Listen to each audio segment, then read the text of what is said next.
Hello friends, Gaurav here. और क्लैरिवेट analytics ने अपने ग्लोबल हाईली साइटेड रिसर्चर्स 2018 इस आर्टिकल में उस साल के मोस्ट इन्फ्लुएंशियल 4000 रिसर्चर्स की लिस्ट पब्लिश की थी। पर पता है इन 4000 रिसर्चर्स में से इंडिया के रिसर्चर्स की संख्या कितनी थी? सिर्फ 10।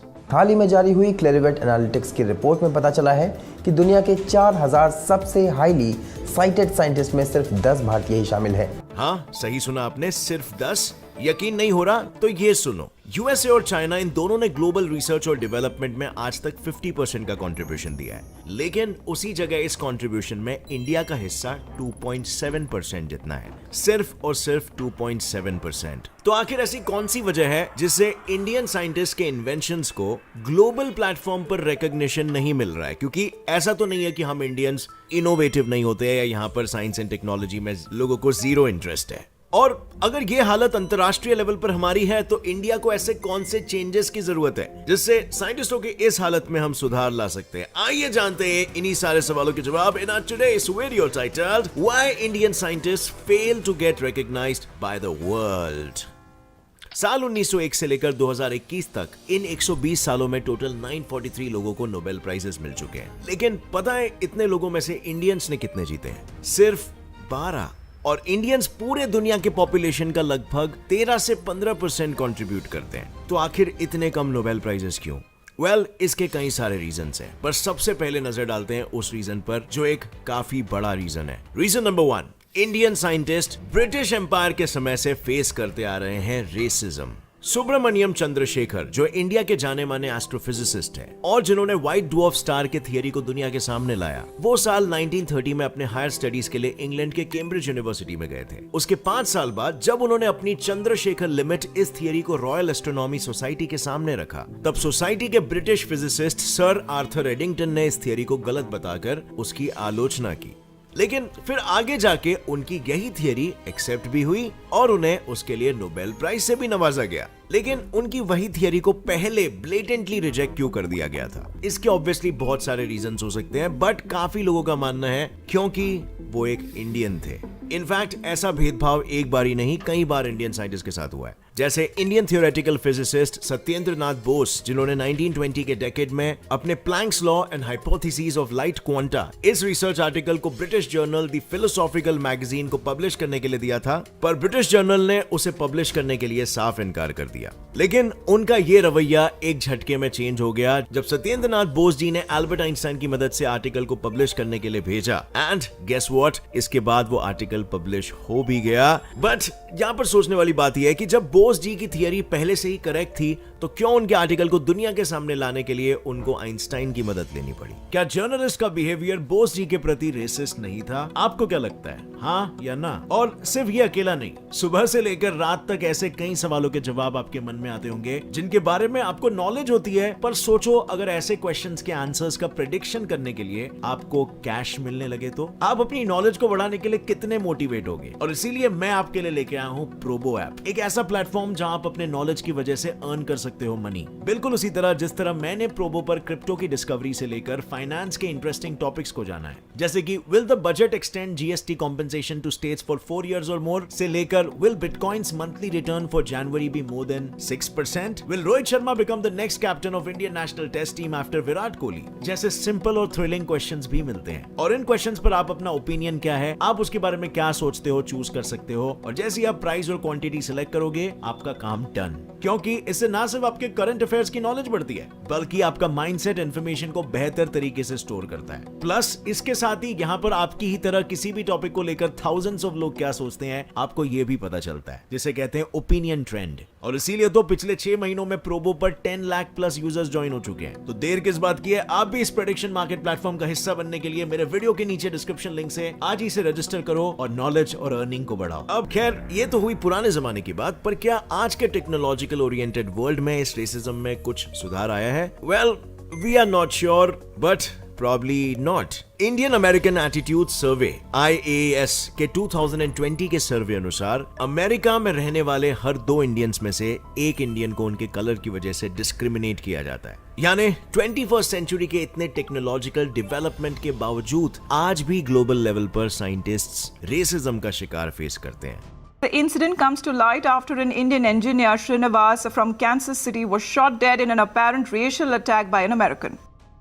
Reason number 2। अब रेसिज्म के अलावा जो दूसरा सबसे मेजर रीजन है इंडिया के साइंटिफिक डेवलपमेंट में पीछे रहने का, वो है lack of a research oriented educational system. और हम इसमें पीछे क्यों रह गए हैं? वेल, उसके पीछे 3 मेजर कारण हो सकते हैं। पहला, रेसिज्म के साथ साथ ब्रिटिशर्स ने हमें भूख, गरीबी, गुलामी जैसे चीजों से वाकिफ कराया, जिससे उभरते उभरते हम एजुकेशनल डेवलपमेंट में पीछे रह गए।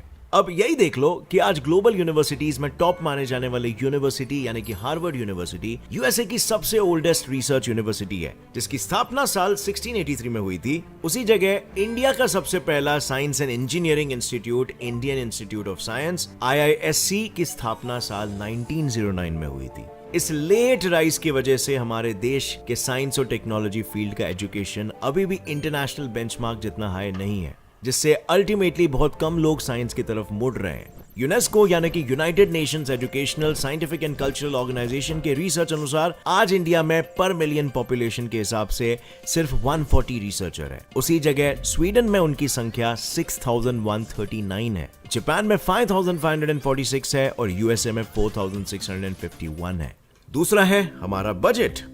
इस कम नंबर्स का सबसे बड़ा रीजन है बजट। यूएसए हर साल रिसर्च और डेवलपमेंट में $612.714 बिलियन की इन्वेस्टमेंट करता है, चाइना $514.798 बिलियन की, और वहीं पर इंडिया, जिसकी टोटल पॉपुलेशन 140 करोड़ है, वो हर साल रिसर्च और डेवलपमेंट के लिए सिर्फ $58.691 बिलियन की इन्वेस्टमेंट करता है, which ultimately leads to lack of innovation। जैसे मैंने आपको पहले बताया, यूएसए और चाइना इन दोनों ने मिलकर R&D में आज तक 50% का कंट्रीब्यूशन दिया है, वहीं पर उस कंट्रीब्यूशन में इंडिया का हिस्सा बस 2.7% जितना ही है। तीसरा है लैक ऑफ गाइडेंस। तो रिसर्च और इनोवेशन में इंडिया के एप्लीकेशन इतने कम क्यों? यही सवाल प्रोफेसर वेंकटरमन रामकृष्णन, जिन्होंने 2009 में केमिस्ट्री में नोबेल प्राइज जीता था, उनसे पूछने पर उन्होंने कहा कि इसकी वजह लैक ऑफ टैलेंट नहीं है, बल्कि लैक ऑफ प्रॉपर मेंटोर्स है। इंडिया में एक्चुअली बहुत सारे फर्स्ट रेट साइंटिस्ट्स हैं, लेकिन कुछ ही वर्ल्ड लीडर्स हैं, यानी जितने भी रिसर्चर्स हैं उन्हें अच्छे से गाइड करने के लिए कोई मेंटोर ही नहीं है, जिससे कई साइंटिस्ट इनसिग्निफिकेंट प्रॉब्लम पर अपना समय बर्बाद कर देते हैं। और इतनी समस्या के बाद भी जो साइंटिस्ट कुछ नया out of the world innovation बना पाते हैं, उन्हें गवर्नमेंट पैटेंट्स प्रोवाइड नहीं करती।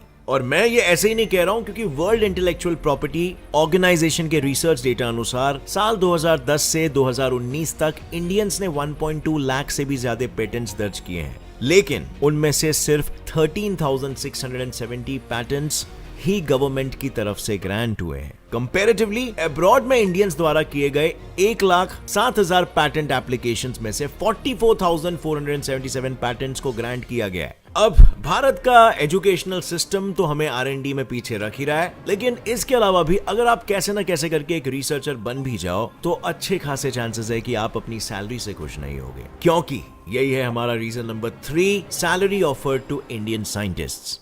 इसरो के साइंटिस्ट की on an average yearly salary 9,62,426 है, जो नासा के साइंटिस्टों से 72% कम है, क्योंकि उनकी yearly salary on an average 34,69,282 जितनी है, जिसकी वजह से इंडियन साइंटिस्ट बेटर अपॉर्चुनिटी के लिए फॉरेन कंट्रीज में माइग्रेट होना बेटर चॉइस समझते हैं। नेशनल साइंस फाउंडेशन इमिग्रेंट्स, इनके 2013 के रिपोर्ट अनुसार पूरे वर्ल्ड से यूएसए में माइग्रेट होने वाले 2.96 मिलियन साइंटिस्ट में से करीबन 9,50,000 साइंटिस्ट की संख्या के साथ इंडिया देश टॉप पर है, जो पिछले 10 साल की रिपोर्ट से 85% ज्यादा है। दूसरे कंट्रीज में माइग्रेट होकर इन साइंटिस्टों को बेटर अपॉर्चुनिटीज तो मिल ही जाती है, लेकिन उनके नाम से इंडिया हट जाता है और वो उसी कंट्री के साइंटिस्ट माने जाते हैं। जैसे नासा के टोटल साइंटिस्ट में से 36% साइंटिस्ट इंडियन है, लेकिन आखिर में वो नासा के साइंटिस्ट यानी कि अमेरिका के साइंटिस्ट ही कहलाए जाएंगे।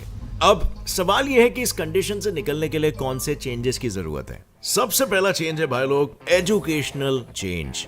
गवर्नमेंट को इंडिया के साइंस एजुकेशन स्टैंडर्ड्स को हाई करना ही होगा। स्टूडेंट्स को थियरीज और कॉन्सेप्ट्स प्रैक्टिकल वे में सिखाना पड़ेगा, जिसमें इंटरमीडिएट लेवल पर रोट लर्निंग के बजाय कॉन्सेप्ट बिल्डिंग प्रमोट करनी होगी और साइंस के लर्निंग में इंटरेस्ट पैदा करना होगा। और गवर्नमेंट को हमेशा सिलेबस अपडेट करना ही पड़ेगा, जिससे हम वर्ल्ड के स्टैंडर्ड्स के साथ पन्ने से पन्ना रखकर चल पाए, क्योंकि आज भी स्टूडेंट्स 10 से 15 साल पुराना सिलेबस पढ़ रहे हैं। दूसरा तरीका जिससे गवर्नमेंट R&D को बढ़ा सकती है वो है प्रमोटिंग रिसर्च एंड इनोवेशंस। साल 2014 में फॉर्म किए हुए मेक इन इंडिया इस प्रोग्राम का एम था इंडिया में investment, innovation, skill development, intellectual property के प्रोटेक्शन और best in class manufacturing infrastructure को बिल्ड करना। और यही तो इनोवेशंस को प्रमोट करने का बेस्ट सोल्यूशन है, क्योंकि इन जैसे प्रोग्राम्स इंडियन साइंटिस्ट को बेसिक इनोवेशन से ज्यादा बड़े इनोवेशंस एक्सप्लोर करने का मौका देंगे, जिससे वो अपने इन्वेंशंस को ग्लोबल लेवल पर इंट्रोड्यूस कर सके। इन इनिशिएटिव्स के एग्जांपल्स है मेक इन इंडिया एंड स्वच्छ भारत अभियान। मेक इन इंडिया से 2018 और 2019 में इंडस्ट्रियल सेक्टर के ग्रॉस वैल्यू में 6.8% की ग्रोथ हुई है। इसी प्रोग्राम की वजह से 4.5 lakh new employment opportunities provide हुए और ग्लोबल इनोवेशन इंडेक्स के 2019 की लिस्ट में इंडिया 52nd पोजीशन पे था, जो साल 2014 के कंपैरिजन में 24 पोजीशंस ऊपर आ चुका है। स्वच्छ भारत अभियान गवर्नमेंट डेटा के अनुसार मिशन के शुरुआत से इस अभियान ने हाउस होल्ड टॉयलेट्स में टोटल टारगेट का 105% और कम्युनिटी और पब्लिक टॉयलेट्स का 118% टारगेट अचीव कर लिया है। पर इन सारी चीजों के लिए गवर्नमेंट को एक छोटी सी प्रॉब्लम सॉल्व करनी पड़ेगी, जो है हमारा थर्ड पॉइंट, बजट बढ़ाना। Index of S&T for developed and developing countries के हिसाब से 2004 से 6 में इंडिया का R&D एक्सपेंडिचर 0.88% GDP जितना था। उसी जगह यूएस का परसेंटेज 2.61 और जापान का 3.4% था। इससे साफ साफ ये पता चलता है कि इंडिया को रिसर्च एंड डेवलपमेंट में ज्यादा इन्वेस्टमेंट करने की सख्त जरूरत है, ताकि साइंटिस्टों को नए इनोवेशंस करने के लिए कोई बाधा ना आए। इसी सिक्के का दूसरा पहलू है साइंटिस्ट की सैलरी। एक सर्वे अनुसार इंडिया में PhD स्टूडेंट्स की average salary 4 lakh per year जितनी है। उसी जगह सेम काम करने के लिए USA में 11 लाख से 22 लाख पर ईयर सैलरी दी जाती है। अब 4 लाख यानी हर मंथ में PhD स्टूडेंट को सिर्फ 33,000 मिल रहा है, जो ऑलमोस्ट आज PNB यानी पंजाब नेशनल बैंक के प्यून की सैलरी है। इतना ही नहीं, जस्ट इमेजिन एक PhD वाला बंदा है और एक प्यून है यार। इतना ही नहीं, इंडियन इकोलॉजिस्ट के स्टडी अनुसार 58% साइंटिस्ट अपनी जॉब से खुश नहीं है। तो क्या आपको नहीं लगता कि अगर इंडिया की सैलरी सिस्टम में थोड़े चेंजेस किए जाए तो साइंटिस्ट को अपने काम में ज्यादा मोटिवेशन मिलेगा और वो इनोवेशन बेहतर भारत और इंडिया के टेक्नोलॉजिकली एडवांस्ड कल के लिए ही तो काम में आएंगे। सो आप मुझे नीचे कमेंट सेक्शन में बताओ फ्रेंड्स, ऐसे और कौन से चेंजेस की जरूरत है जिससे इंडियन साइंटिस्टों को वर्ल्ड वाइड रिकॉग्निशन मिले। और अगर ये वीडियो पसंद आई, आपको इससे कुछ भी नया सीखने मिला, तो एक लाइक जरूर ठोकना। इस वीडियो को शेयर करो ताकि सारे इंडियंस तक ये वीडियो पहुंचे और इंडिया में साइंस और साइंटिस्टों के प्रति जागरूकता फैले। सब्सक्राइब कर लेना हमारे चैनल को ऐसे इंटरेस्टिंग वीडियोस आगे भी देखने के लिए with bell notification on, and I will see you in another video. Stay curious. जय हिंद।